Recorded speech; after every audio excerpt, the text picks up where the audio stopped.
this course, I'll be introducing several methods of meditation, but all of them have their foundation in a practice that's widely known as mindfulness. Mindfulness isn't so much a technique of meditation as it is a quality of the mind itself. It is simply undistracted attention. It's the ability to notice the sights and sounds and sensations, and even thoughts, that are arising in consciousness in each moment, in a way that isn't cluttered or even mediated by concepts. Exactly what mindfulness is, and the subtle difference between it and its counterfeits, will become much clearer as we train in it over the next few weeks. And this growing ability to pay attention will become the basis of many further reflections and considerations that I'll introduce as we make progress through the course.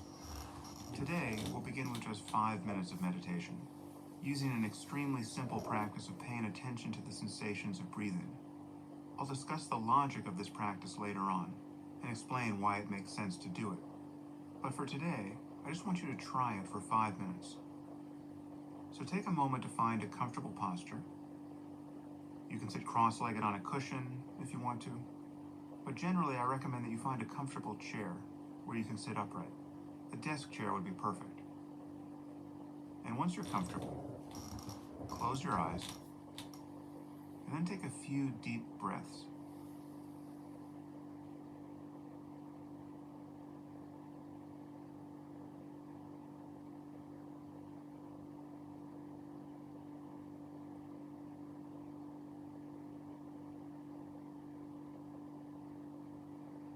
And now gradually become aware of the sensations of breathing.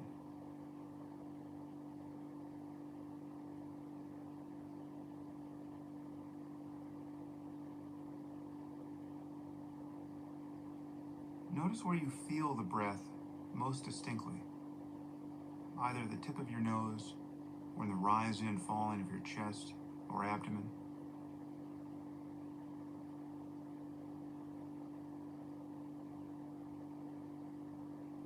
And wherever you feel it, just focus there on the raw sensations.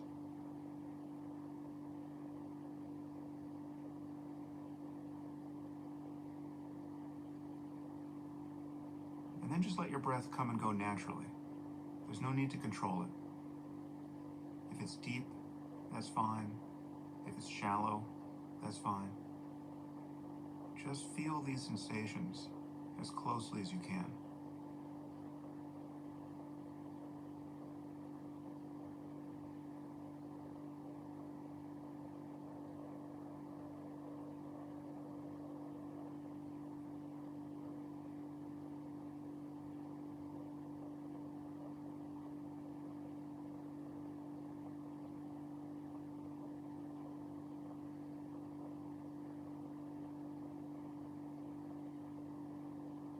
As you pay attention to the breath, you will notice other perceptions, sensations in your body, or sounds.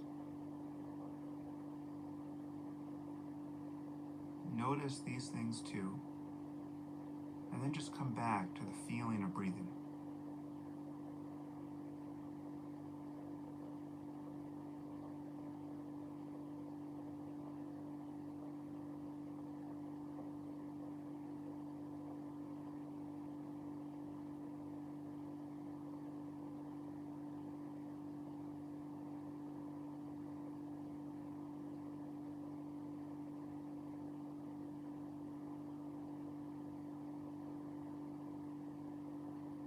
See if you can become sensitive to what's happening in your mind the moment you hear my voice.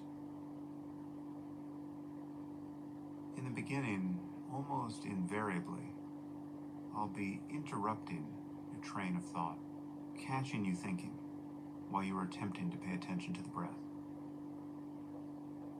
Just notice this without judgment. Judgment, in fact, is just another thought. And then come back to the practice.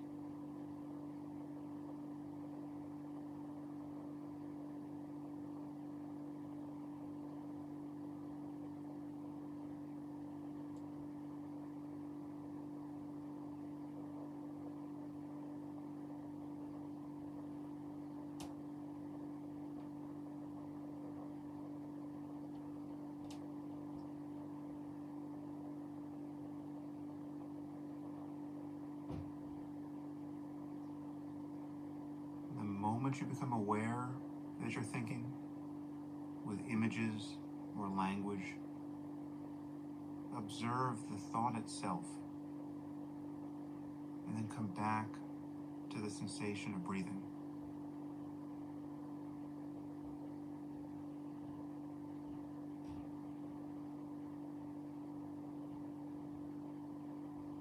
For the last minute of this session, just begin again.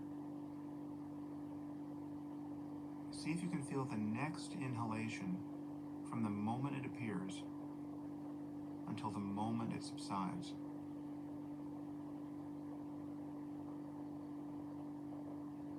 And so too with the next exhalation.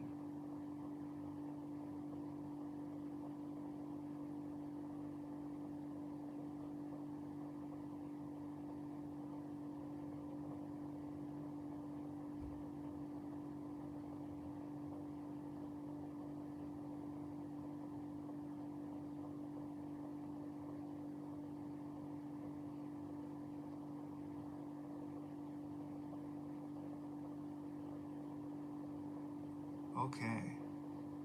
Well, if that was your first time meditating, congratulations. You've just begun doing something that is deceptively simple, but extraordinarily profound. It's almost impossible to exaggerate how deep and interesting and transformative this simple practice of paying close attention to your experience can become. Now, unfortunately, there's no way I can prove that to you, short of getting you to do the practice to the point of real insight. Consider by analogy the science of astronomy. Now, you might live, as many of us do, in a city where there's a lot of light pollution. So when you look up at the sky at night, you might not see any stars at all, or the only stars that you do see might in fact be planets, because they're the only things bright enough to break through the haze. So your situation is such that you can't even notice how beautiful or interesting the cosmos is, because you can't see it in any detail. Of course, this doesn't give you any reason to doubt that astronomy is a real field of discovery. But the difference is that you've probably been out in the country or in the wilderness at night and seen what the sky looks like without any light pollution. And beyond that, you've surely seen photographs taken from the Hubble Space Telescope of brilliant fields of stars and even other galaxies. So even if you almost never experience it directly, there's no reasonable basis to doubt that the sky is incredibly beautiful and that there really is much to discover there. But with respect to your own mind, you may have never had a moment where the conditions were right to see anything of interest directly. Meditation is a method for creating those conditions. And in fact, it's analogous to building your own telescope. And once it's built, you don't lose it. You may have to tune it up from time to time, but it really is difficult to exaggerate the difference between having recognized the sky of the mind with properly trained attention and never having looked up at all. So, thank you for embarking on this journey with me, and I'll see you back here soon for the next session of Waking Up.